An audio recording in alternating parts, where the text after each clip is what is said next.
Bonjour et bienvenue à ma présentation sur les carburants d'avion. Tout d'abord, nous verrons qu'est-ce qu'un hydrocarbure, nous verrons ses fonctionnalités et différents types de carburants.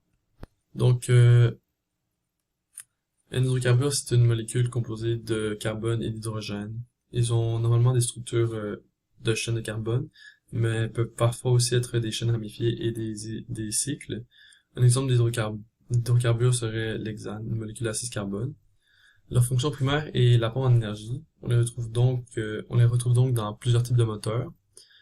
Et plusieurs types de moteurs dit plusieurs types de carburants. Donc, des exemples de carburants d'avion seraient le Jet A1, le Jet A et le Jet B. Le Jet A est uniquement la version américaine du Jet A1, qui est le carburant civil le plus répandu au niveau international. Et le Jet B est un carburant similaire mais plus inflammable, mais dont la température de congélation est plus basse, ce qui signifie qu'il congèle à une température plus basse, et donc utilisé dans le nord du Canada, par exemple.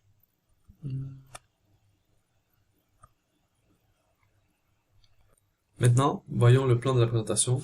Nous verrons d'abord la matière première du carburant, un procédé, ainsi que son fonctionnement global, puis une vue plus en détail de celui-ci, et finalement l'acheminement du carburant.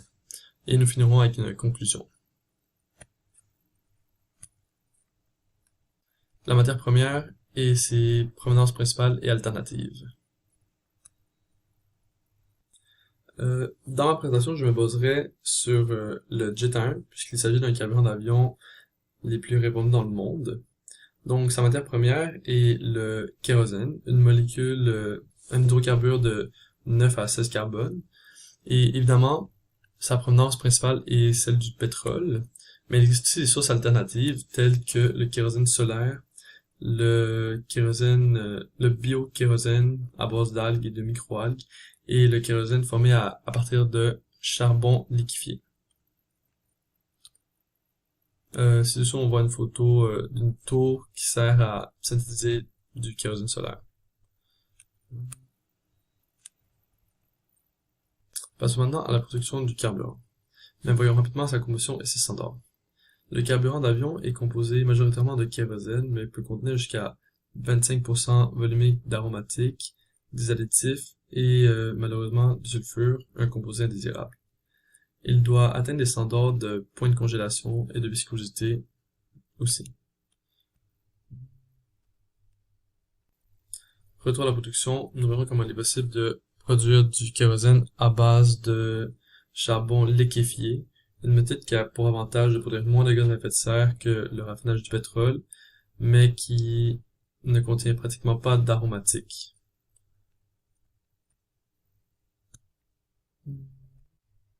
Voyons d'abord le procédé global de la liquéfaction du charbon.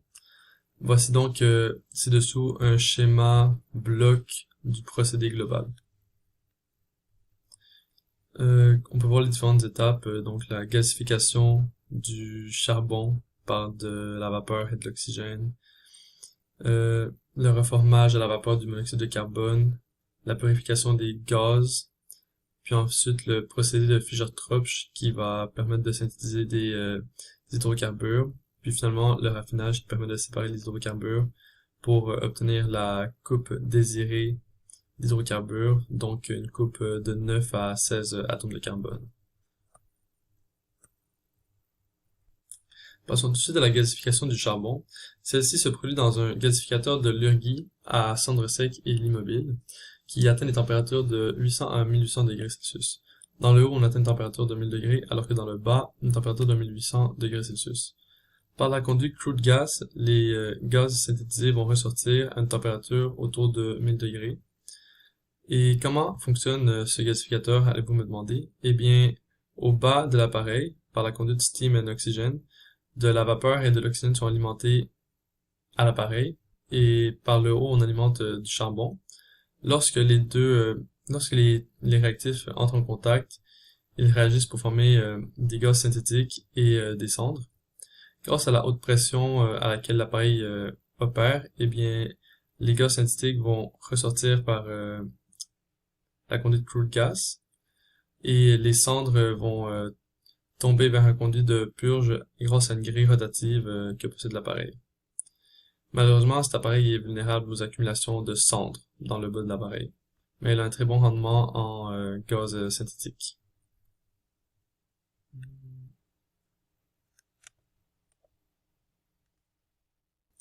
Passons maintenant au reformage de la vapeur du monoxyde de carbone. C'est un procédé plutôt simple. Donc, suite à la gasification, on se retrouve avec un courant de monoxyde de carbone et d'hydrogène qui va se diriger vers un réacteur auquel va aussi être alimenté de la vapeur. Avant d'arriver au réacteur, le courant passe par un échangeur de chaleur qui est un système qui permet à des conduits de s'intercroiser pour échanger de la chaleur. Suite à ce système, le courant va atteindre une température de 600-800 degrés, puis va entrer dans le réacteur qui comporte un lit catalytique de fer-chrome qui permet donc aux molécules de monoxyde de carbone de réagir avec l'eau pour former du CO2. Le courant sortant du réacteur contient donc du CO2, de l'eau et de l'hydrogène. Il faut maintenant purifier le gaz. C'est une étape primordiale afin de ne pas compromettre le fonctionnement des catalyseurs plus loin dans le procédé. Donc, on va acheminer le mélange de gaz à une chambre à combustion où le soufre va réagir avec de l'oxygène pour former une molécule de SO2 qu'on voit ci-dessous. Cette molécule va être condensée lorsque le gaz va être refroidi, ce qui permet de la séparer du reste du mélange. Passons maintenant au procédé de Fischer-Tropsch, l'étape la plus complexe que nous verrons. Celle-ci se passe dans un réacteur SAS. Tout d'abord, le gaz est alimenté au bas du réacteur. À l'intérieur de celui-ci se trouve un lit fluidisé contenant un catalyseur de fer. Le gaz va passer à travers de celui-ci sous forme de petites bulles, de manière à permettre au monoxyde de carbone de réagir avec l'hydrogène. Le réacteur opère à haute pression et à haute température, de manière à forcer les molécules à réagir entre elles. Celui-ci opère à une pression de 2500 kPa. Dans l'eau du réacteur se trouvent des cyclones qui font tourner le gaz de manière à envoyer les particules liquides et solides qui pourraient remonter avec le gaz. Ce pourrait être des particules de catalyseur par exemple.